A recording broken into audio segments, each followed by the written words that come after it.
The Cheng brothers, Cheng Hao the oldest and Cheng Yi, set the real foundation for Neo-Confucian philosophy. They had studied briefly with Zhou Duni. Their cousin was Zhang Zai. They lived in Luoyang, a center of conservative opposition to Wang Anzhi's new policies, known to Sima Guang, for example. Cheng Yi's brother, Cheng Hao, dies in 1085, and Cheng Yi commemorates him in the most extraordinary fashion. And here we see part of the funerary inscription that Cheng Yi wrote for his brother.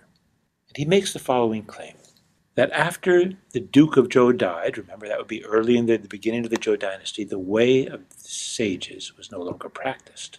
But when Mencius died,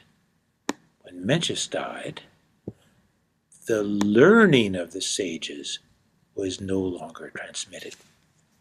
Now, as you read this, you'll see that Cheng Yi is making a distinction between the way of the sages as something that government does, and the learning of the sages, something that Confucians do, true Confucians. But now, whether the learning of the sages survives or not does not depend on government, because government could still be on the right track, and the learning of the sages might not be transmitted. When there were no true Confucians, he says, when there were no true Confucians, everyone was lost and did not know where to go. In other words, when people did not understand the learning of the sages, they were lost. And that's the claim he makes for his brother. The gentleman, referring to his brother, was born 1,400 years later, 1,400 years after Mencius.